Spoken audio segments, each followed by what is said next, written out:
le sujet du suicide au travail, sujet qui me passionne depuis plusieurs années et de manière beaucoup plus approfondie depuis 3 ans, constatant malheureusement dans le contentieux du travail une augmentation, en tout cas un phénomène qui ne me paraît pas, qui est extrêmement sensible et malheureusement en hausse.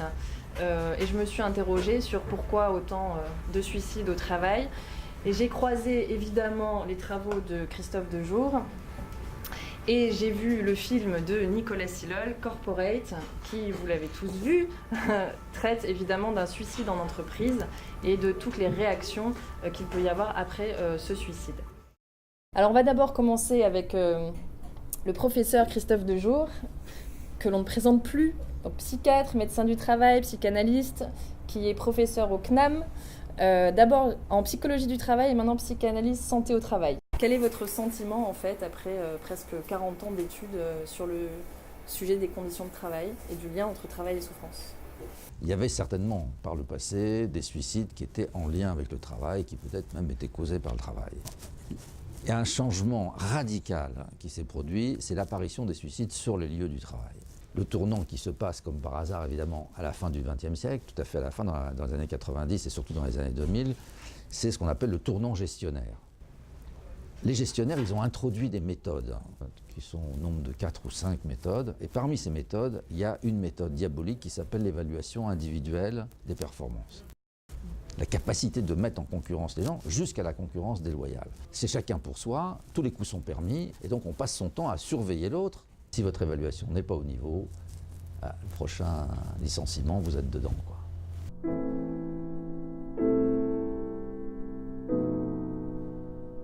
Un des premiers suicides que j'ai vu, c'était un suicide chez Volkswagen en Belgique. Le type, il avait un journal, il a laissé un journal pendant des mois.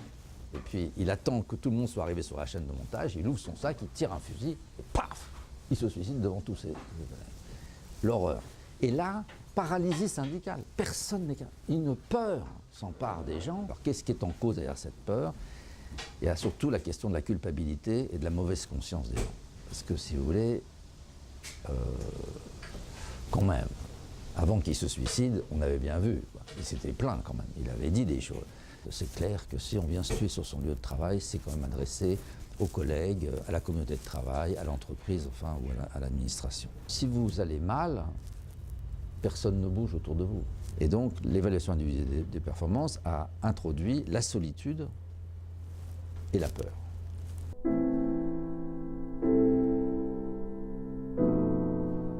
La souffrance éthique, c'est cette souffrance qui commence à partir du moment où je suis amené par mon travail, en raison de l'organisation du travail, en raison des ordres que je reçois, lorsque je suis obligé d'apporter mon concours à des actes que moralement je réprouve.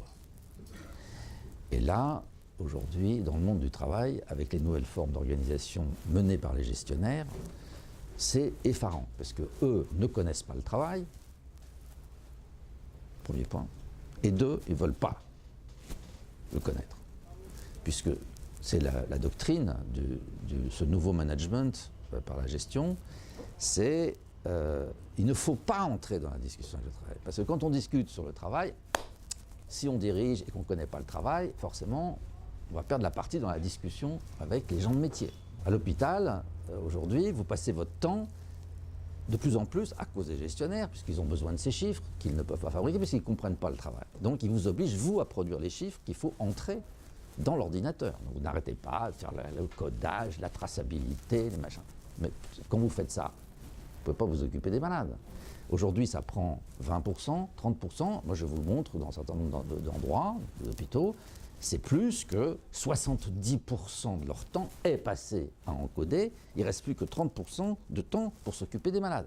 Travailler à les règles de travail, ça a des conséquences. C'est-à-dire, mon travail engage le destin d'autrui, il engage le destin de mes collègues, mais il engage le destin des malades, il engage le destin des justiciables, il engage le destin des élèves, il engage le destin de mon chef, il engage le destin de mes subordonnés. C'est-à-dire, mon travail engage toujours le devenir de l'autre.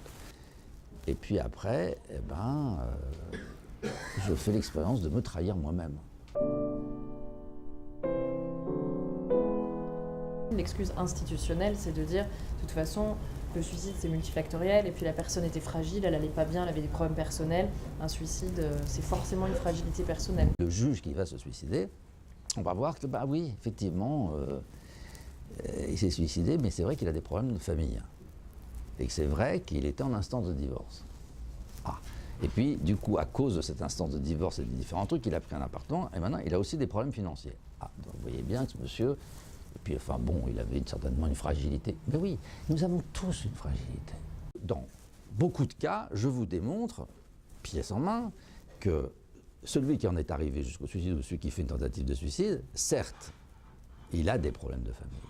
Mais justement, ces problèmes de famille, c'est une conséquence de son rapport au travail. Vous êtes angoissé par votre travail, vous êtes préoccupé, on vous maltraite, vous rentrez à la maison et évidemment, vous n'êtes pas drôle. Ceux qui sont le plus vulnérables au suicide, à ce type de catastrophe, c'est les meilleurs. C'est des gens qui étaient super bien notés, qui étaient reconnus par les autres, qui bénéficiaient, pour un certain nombre d'entre eux, d'une véritable réputation. Ils étaient vraiment bien vus, aimés par les autres, reconnus par leur hiérarchie. Le premier suicide que j'ai vraiment pu étudier jusqu'au bout, elle était morte, la femme, mais j'ai pu faire une enquête. C'est très compliqué, ces enquêtes. Bon, mais l'enquête auprès de la famille, auprès des collègues, auprès des syndicats, etc. On se rend compte que cette femme, elle avait pendant toutes les années qui précèdent, elle est tout le temps over the target. Le jour où le truc se retourne dans le boulot, et parce qu'elle a fait quelque chose qui n'a pas plu à la direction, et qui n'est pas une question de qualité du travail, justement. Le management, le nouveau management gestionnaire, se moque non seulement du travail, mais de sa qualité. L'enjeu de tout ça, c'est la domination. La conclusion de ces études, c'est que votre santé mentale ne dépend pas que de vous.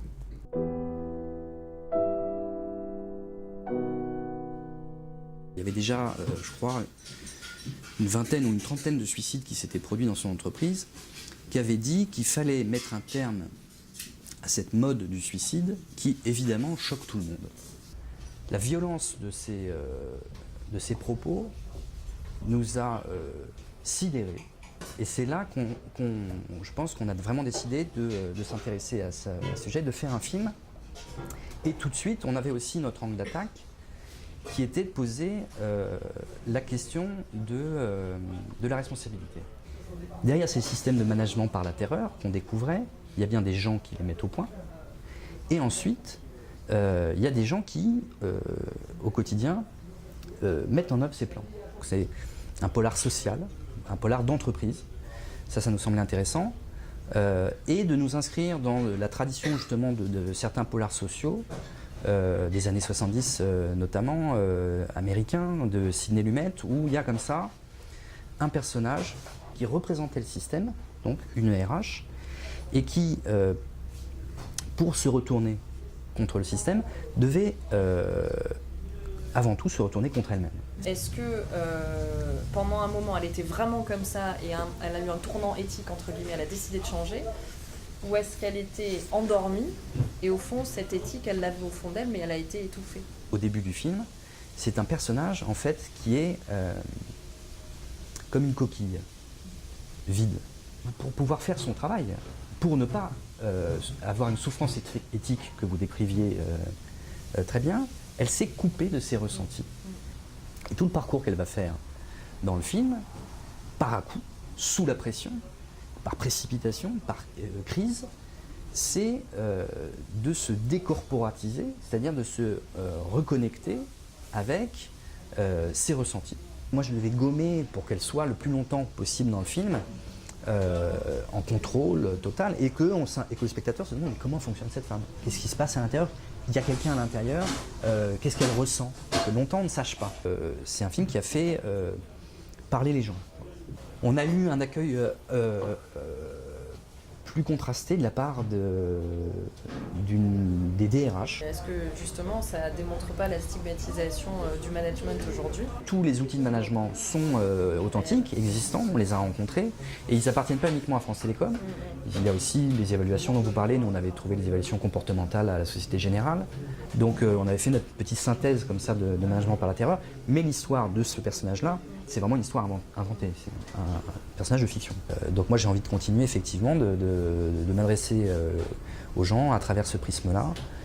Qu'est-ce qu'on est prêt à faire pour son travail, quel sens on donne à son travail. Nous on avait vraiment à cœur donner un parcours, enfin de proposer un parcours qui soit un peu exemplaire et qui donne un peu de force, de courage et d'énergie. Ça aussi, c'est en tant que réalisateur ou auteur, on ne peut pas juste plomber les gens en disant voilà, il y a des systèmes de management par la terreur qui sont destructeurs, mais d'avoir, c'est aussi une responsabilité qu'on a, quoi. C'est pas toujours évident justement de faire comprendre ce qu'est un suicide au travail, voilà, et d'arrêter de stigmatiser les gens sur leur vulnérabilité. Et comme vous l'avez si bien dit, on est tous vulnérables.